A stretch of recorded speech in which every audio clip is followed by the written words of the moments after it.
Você está de volta no programa Caminho da Luz. Hoje nós estamos batendo um papo sobre a escolha das provas, né? Nós que estamos aqui, reencarnados neste momento, tendo uma experiência carnal, uma vivência física, estamos aqui expostos a todas as provas. E, Marlene, tem como vir um espírito inferior, vamos dizer, numa situação canibal, ter a possibilidade de encarnar junto a um povo mais evoluído? Pela lógica da doutrina espírita, nós sabemos que tudo é questão de sintonia.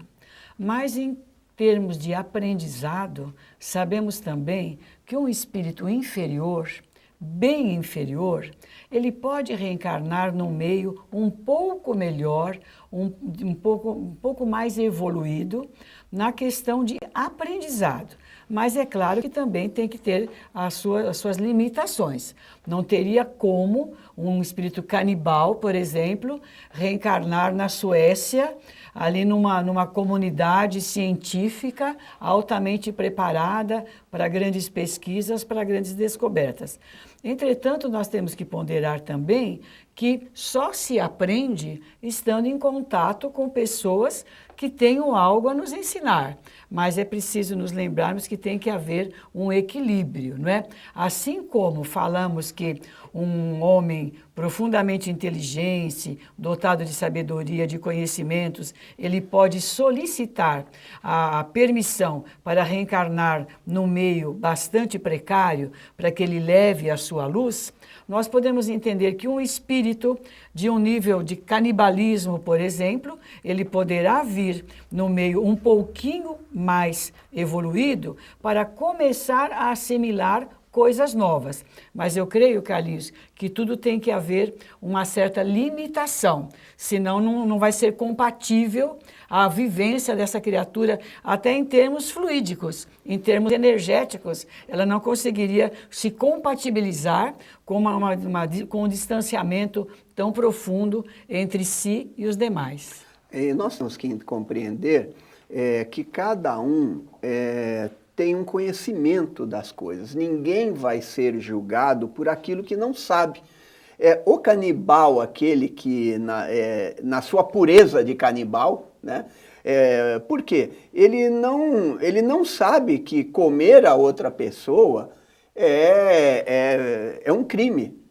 Dentro da realidade espiritual dele, aquilo não pode ser julgado se nós, em determinadas circunstâncias, que tem o conhecimento, o fizermos dessa forma. Serão dois julgamentos totalmente diferentes. Então, esse espírito canibal, ele vai estar, no primeiro momento, junto daqueles seus semelhantes, como a Marlene falou, em sintonia. Depois vai passar para uma sociedade um pouquinho melhor, para que ele aprenda, ele vai começar a ter ciência, conhecimento de que ele não pode agir daquela forma.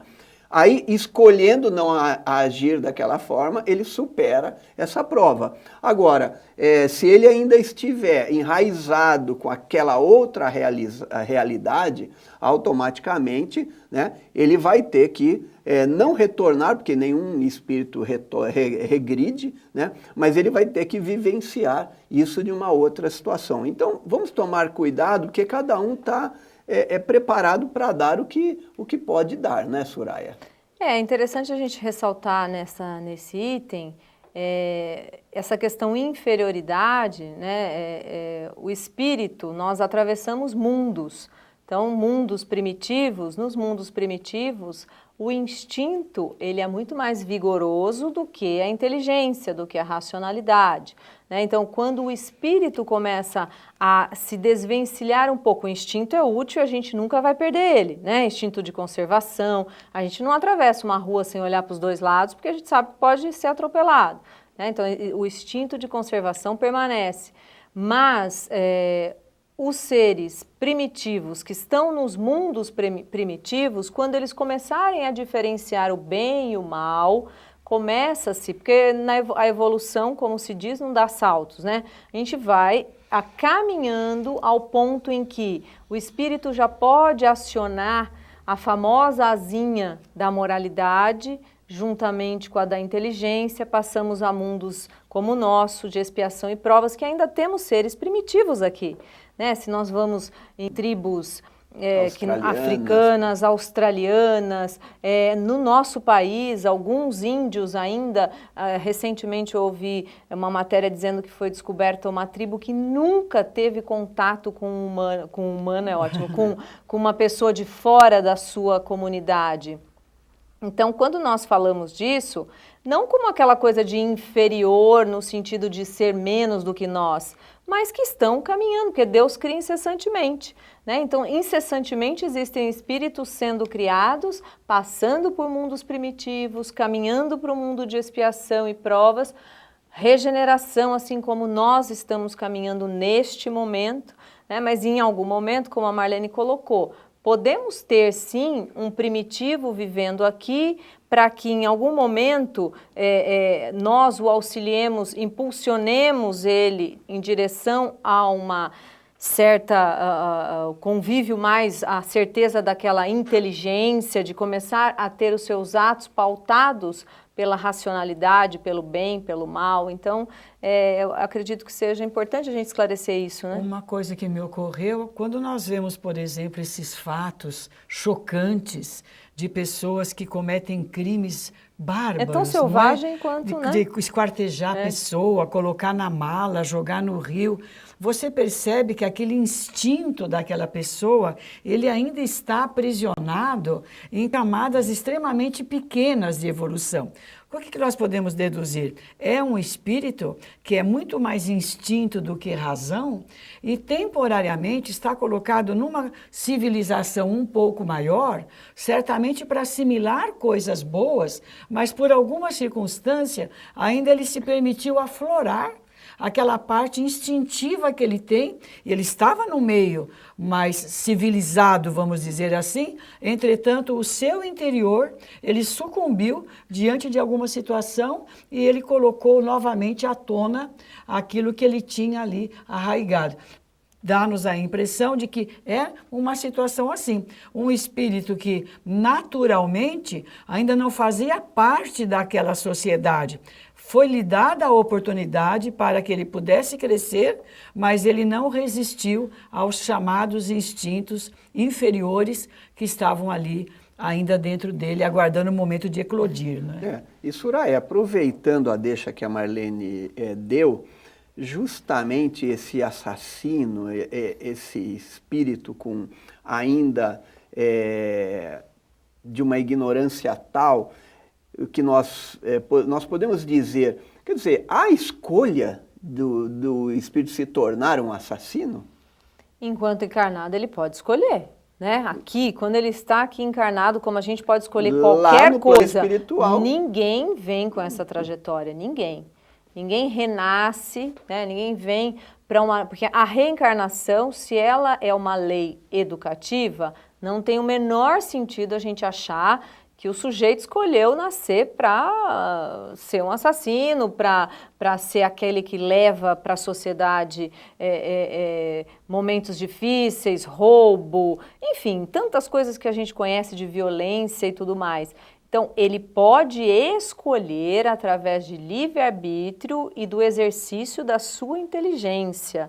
Ele pode sim escolher aqui, mas que ele venha com essa tarefa de modo algum, né? Como diz Jesus, o escândalo virá, mas ai daquele por quem o escândalo vier. Então não significa que nós, seria bom que não fôssemos nós os algozes daquele que vai precisar passar por uma prova difícil, por exemplo, como um desencarne por um assassinato.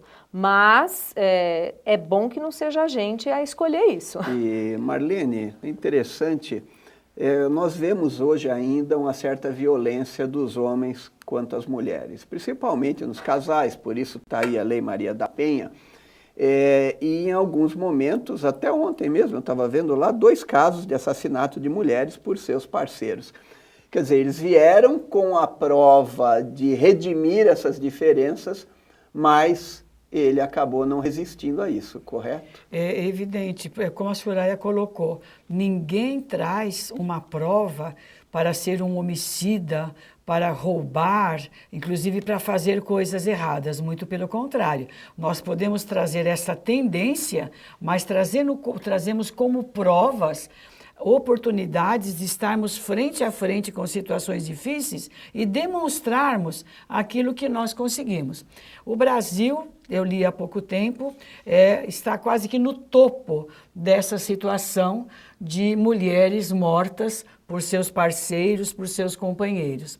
E é claro que a vítima, ela traz na sua trajetória evolutiva, ela traz situações em que ela também agrediu a lei de causa e efeito. É claro que seria injusto da parte de Deus uma pessoa ser assassinada se ela não tivesse na sua trajetória, de alguma maneira, essa exposição a essa situação. O que não quer dizer que tem que ser assassinada. Uma pessoa trouxe uma prova de uma morte inesperada, uma morte violenta. Essa morte violenta pode ser uma bala perdida, pode ser alguma coisa não provocada por alguém.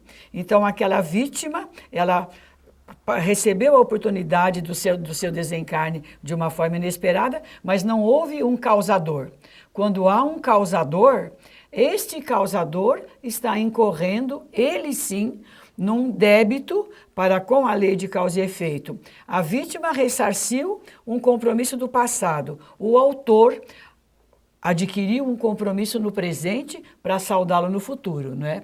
É mais ou menos assim que a gente entende essa colocação. É sempre uma lei de justiça envolvida em todo esse processo. E para isso nós temos que prestar muito atenção nas nossas tendências, analisar as nossas tendências para que nós possamos, em determinado momento, nos eximir desse lugar, dessa faixa de vibração onde poderemos errar. Olha, aguarde aí que a gente volta já já para finalizar esse assunto bem interessante que faz nos pensar muito.